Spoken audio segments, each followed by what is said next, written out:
안녕하세요. 여러분의 세금을 심심찮게 챙겨드리는 절세의 신입니다. 직장을 다니시면서 쇼핑몰을 운영하거나 배달, 대리, 편의점 등 알바를 병행하시는 경우가 많이 있습니다. 혹은 글을 쓰거나 유튜브 채널을 운영하고 프리랜서로 활동하시는 분들도 있죠. 문제는 회사에 이러한 부업 수입이 알려지지 않을까 걱정하시는 분들이 많다는 것인데요. 아무래도 회사 방침상 투잡 부업을 금지하는 경우도 있다 보니 소득을 신고할 때 이러한 부분이 회사에 알려질까 고민하게 되는 것 같습니다. 결론부터 말씀드리면 직장 외 부업으로 소득이 발생한다고 해서 이것이 회사로 통보가 되지는 않습니다. 먼저 많이들 걱정하시는 건강보험료에 대해 말씀드려 보도록 하겠습니다. 건강보험공단에서는 부업으로 소득이 발생하였을 경우 이것을 소득을 벌어들인 당사자에게 통보할 뿐 여러분이 다니는 직장에 알리지는 않습니다. 만일 부업으로 벌어들인 소득이 연간 2천만 원을 초과할 경우 2천만 원을 초과한 금액에 대해서는 추가로 건강보험료가 부과되는데요. 이러한 건강보험료 인상분에 대해서도 여러분이 다니는 직장이 아닌 개인의 주소지로 통보가 이루어지기 때문에 회사에 알려질까 걱정은 하지 않으셔도 된다는 말씀드리고 싶습니다. 다만 연말정산을 할 때 정산된 보험료와 원래 직장에 납부한 보험료가 맞지 않게 됨으로써 직장에서 해당 근로자에게 근로소득 이외에 다른 소득이 존재한다는 것은 짐작을 할 수 있습니다. 그러나 정확히 근로자가 어떤 방식으로 돈을 버는지는 알 길이 없죠. 예를 들어 부동산 임대료나 주식 배당금, 투자 소득일 수도 있기 때문에 회사에서도 함부로 이러한 소득을 내지 말라고는 하지 못합니다. 그렇다면 만약 부업이 잘 되어서 내가 직원을 고용하게 된다면 어떻게 될까요? 직원을 고용한다고 하더라도 여러분이 다니는 직장이 아니라 여러분이 운영하는 사업장으로 통보가 가기에 걱정하실 필요는 없습니다. 다음으로는 국민연금에 대해 말씀드리도록 하겠습니다. 국민연금은 기준소득월액, 즉 월급의 9%를 납부하게 됩니다. 부업으로 인한 소득이 얼마이던 간에 월급의 9%만을 납부하게 되는 점은 변함이 없는데요.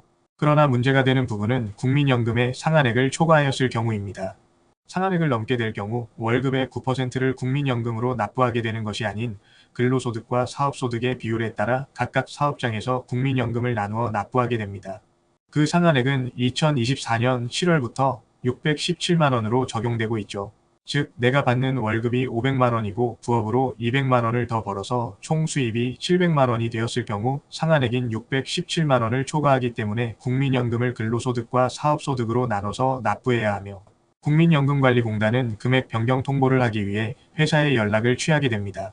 그렇기에 이 경우 회사에서 근로자의 추가 소득에 대해 알게 되는 것이죠. 다만 이 경우에도 너무 걱정하실 필요는 없습니다.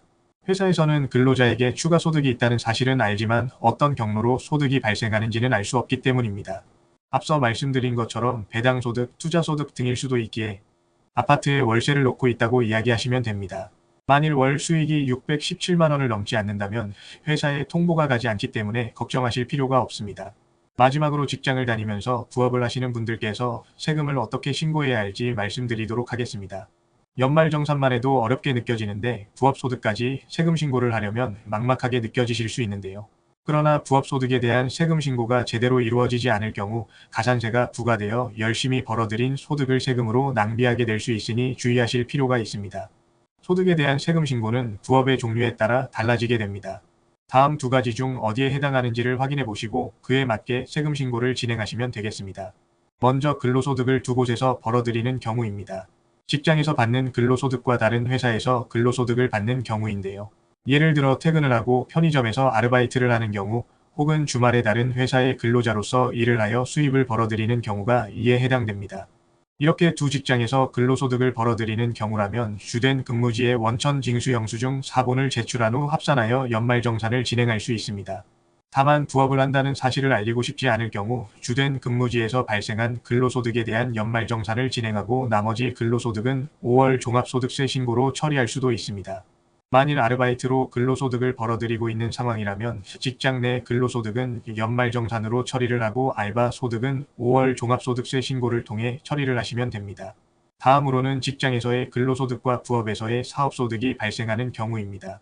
만일 직장을 다니면서 프리랜서 활동을 하거나 개인 사업자로 사업자 등록을 하여 수입을 벌어들이고 있다면 직장소득은 직장에서 연말정산을 하고 다음에 5월 직장소득과 사업소득을 합산하여 종합소득세를 신고하시면 됩니다. 다만 프리랜서가 아닌 개인 사업자라면 1월, 4월, 7월, 10월 분기별로 부가가치세 신고도 별도로 진행해야 한다는 점을 기억하셔야 하는데요.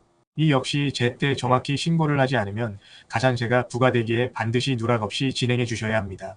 여기에 따로 직원을 채용할 경우 국민연금 건강보험에 가입해야 하며 근로자가 납부하는 세금을 원천세로 대신 납부를 해야 하기에 세금에 대해 할 일이 많아지게 됩니다. 고액 연봉자라면 법인을 설립하여 사업을 운영하는 방법을 통해 세금 분산 효과를 노려볼 수도 있습니다. 그렇게 되도록 부업으로 어느 정도 안정적인 수입이 고정적으로 발생하는 경우라면 내가 세금에 대해 문제가 생겼을 때 도움을 받을 수 있는 세무사를 알아두시는 것이 좋습니다. 오늘 영상이 직장을 다니면서 시간을 쪼개 부업을 하며 하루하루 성실하게 살아가고 계신 분들께 도움이 되었길 바랍니다. 만일 부업 세금이나 그 외 세금 관련하여 더 궁금한 내용이 있으시다면 혹은 도움받을 세무사가 필요하시다면 고정 댓글 링크로 연락 주시기 바랍니다. 저 절세의 신이 직접 답변 드리도록 하겠습니다. 감사합니다. 지금까지 절세의 신이었습니다.